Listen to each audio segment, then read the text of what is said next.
The way Democrats treat crime is racist. The many times Democrats don't want to talk about crime. Either they say it's not as big of an issue as people say it is, or if we address the issue, then it only leads to making Republicans' talking points stronger. The numbers on the ground tell us that crime has skyrocketed. We're getting to almost, we're not all the way there, but we're getting to 1990s levels of homicide. So when you say the crime rate is high, they're like, well, no, it's not.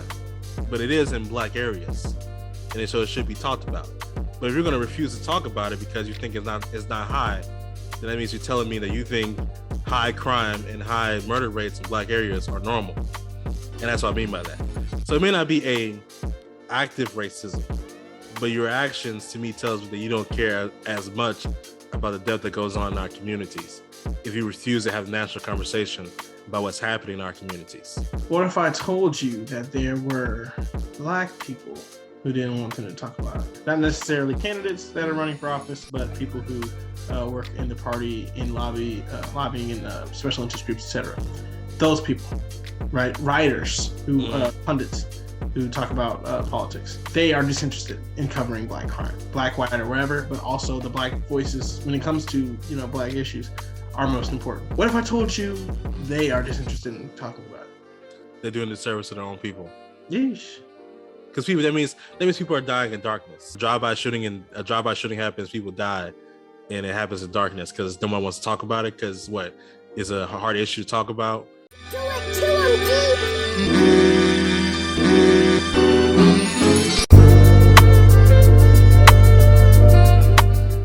All right, Ervin, I have a hot take. The way Democrats treat crime is racist. Let me talk it out real quick. The many times Democrats don't want to talk about crime. Either they say it's not as big of an issue as people say it is, or if we address the issue, then it only leads to making Republicans' talking points stronger, basically, right? So either they don't want to deal with it because they feel like it's not as big of an issue, or fighting on that battleground, they lose. Or a third. Or the real solution is the social reforms that they propose.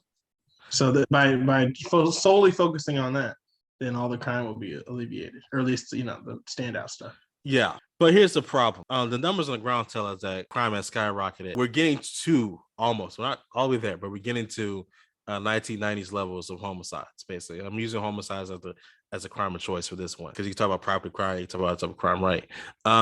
Places like Philadelphia and New York City, they're getting very high rates of gun violence. Houston's also seeing a high rate of gun violence. Yesterday, a 5-year-old girl was killed in a drive-by shooting in Greenspoint, where I grew up. Yeah, they were shooting at a store and they hit her in a car, basically. And those type of crime, that type of crime is senseless, but it feels almost ignored, and it feels like it's ignored by Democrats because it's almost expected. Like that type of crime is not unusual in black areas, right? Gun violence, drive-by shootings, it's not unusual. So when you say the crime rate is high, they're like, well, no, it's not. But it is in black areas, and so it should be talked about. But if you're going to refuse to talk about it because you think it's not high, then that means you're telling me that you think high crime and high murder rates in black areas are normal. And that's what I mean by that. So it may not be a active racism, but your actions to me tells me that you don't care as much about the death that goes on in our communities if you refuse to have a national conversation about what's happening in our communities. Does that make sense? Yeah, I don't think they're acting like it doesn't happen. I think it's just not on their agenda, quote unquote. Well, how's that not on the agenda? How's a 1990s rate of crime, rate of death in Philadelphia in many black areas, in New York, in many black areas, in LA, Chicago, in Houston, in black areas of town, where we're seeing the highest rates of gun violence? How is that not? And the black people are your main constituents. How is that not on your agenda? How's that something worth talking about? I know Republicans bring it up just to be tough on crime and do all that type of stuff, and that's over there for me. But that's your people, your constituents. Crime rate is rising in these areas. If your response is it doesn't happen, which I heard people say it's not that bad, it doesn't happen, it's not happening as bad as you're saying it is, that means feels like you're turning a blind eye, you're ignoring the issue. Okay. What if I told you that there were black people who didn't want them to talk about it? Yeah, that to me feels wrong. How you don't want to? Are you saying that I'm wrong in saying that these, within the Democratic establishment, political leaders, et cetera, not necessarily candidates that are running for office, but people who work in the party, in lobbying, in special interest groups, et cetera. Those people, right? Writers who pundits who talk about politics. They are disinterested in covering Black crime, Black, white, or wherever, but also the Black voices when it comes to Black issues are most important. What if I told you they are disinterested in talking about it? They're doing the service to their own people. Yeesh. Because that means people are dying in darkness. A drive-by shooting happens, people die, and it happens in darkness because no one wants to talk about it. Because what is a hard issue to talk about? Because if I talk about a 1990s level of crime wave, I don't want to bring back the 1990s rhetoric, nor do I want to bring back 1990s policing policies. I don't think talking about it is necessarily bringing that back. Having a conversation about it is not bringing that back. Like you can have a conversation about Russia, and it's not a Cold War era discussion. That's interesting. But what I know, and this is a lot of this is speculative. You got to use your imagination. Yeah. It sounds silly as I say it, but when thinking about the problems that we're trying to avoid, how do I describe this gentleman who decides to shoot up a store in a public place and hits a child, right? Which is kind of like the standout tragic story that gets told aside from like sexual crimes. The unintended drive-by victim is like the poster child of the 1990s crime boom, right? Yeah. The crime is so bad that innocents are being hit. Gang violence is one thing because we don't care about criminals killing criminals, which is wrong. But that's one thing. But then when the little girl gets hit, now we got a problem. How do I describe that guy who commits this horrendous crime without talking about a super predator? How do I address this directly? Because they're trying to address these things indirectly. School funding, social programs, social workers who do food stamps, affordable housing, et cetera, et cetera. Trying to solve these social ills that lead people to crime. But if I'm not addressing it directly, you want me to do that. How am I going to address it directly without calling you a super predator, locking you up in mass, stopping and frisking? Democrats don't want to do any of those things. That sounds like a lack of imagination to me. That seems like a lack of imagination. And that sounds like putting your head in the sand to me. Because like you can, if you want to have a discussion about it and figure out a new way to talk about somebody, brainstorm. These people are smart. They come up with they call them a criminal. I don't think that's what they are, a criminal. You shot somebody. That makes you someone who committed a crime, a criminal.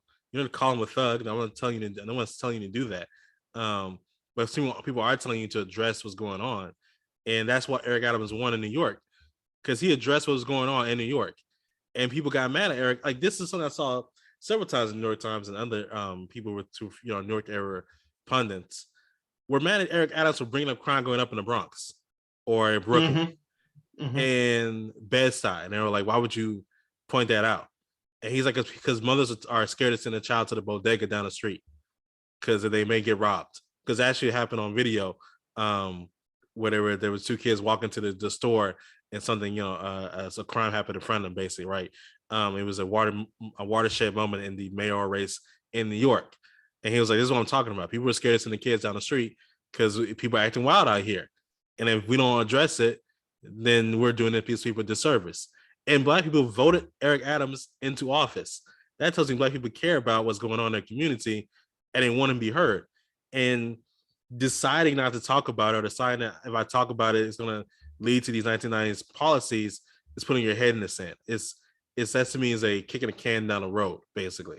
I know that social norms, what's called solving social ills should lead to better outcomes.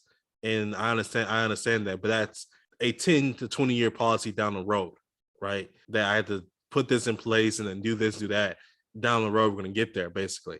But right now, people are dying and getting killed. So right now, something has to be done, And I think one of the issues is that defunding the police and talking about crime don't work together very well. That's another reason why black people are the main ones who don't want to hear defund the police. At least black voters, ones who vote, older people, people who are more educated, don't want to hear defund the police because they see what's going on in their communities and they know they need more police officers. You can be both over police and under police at the same time. I think it does a disservice, and it feels to me like the racism low expectation, almost as if what someone's supposed to was is Greens Point. What do you thought? It's Guns Point. A drive-by happening in Guns Point doesn't move the needle. It doesn't require a press conference. That's a problem to me. And that's called Preacher in the Hood over in I believe it was in South Park, got murdered. It was on some robbery. I thought it was road rage at first, and they did investigating. And turned out he had, he was a good guy with a gun. A little pastor in the community, shot back, but they got the jump on him, and were trying to rob him. And then guns fired. They drove off and left homeboy in the street. Yeah, but it's South Park. Yeah, it's in the hood, so it's not a big deal. Yeah, or nightclubs. Well, nightclubs where shootings happen in nightclubs in Houston is ridiculous. At this point, you would think the response would be to beef up security, do all these other type of things about it. Basically, it to me was we're listed a bigger response than it has, and it's just like, well, they're going crazy out there in Houston. We want to talk about gun control. Let's talk about gun control in this manner. How do we control the guns in our community that are causing this type of issues? And I also think that this is a very unpopular point. I think we have to be okay with putting some of our people in jail. It's true. Some people gotta go. Because I don't think I understand the reaction to the 1990s is not to want to incarcerate anybody, because how many people did get incarcerated for ridiculous long life sentences. How many times it was 4 people in the car, 1 person shot, and all 4 got 25 to life. And one person got weed. Yeah. And everybody catch a case. And I understand the top of prison in New York makes you want to you cringe at the idea of getting RPD more power. But again, that means you got to come up with a different solution, because there's a problem here that needs to be solved, And also that problem being solved ain't mean putting people in jail.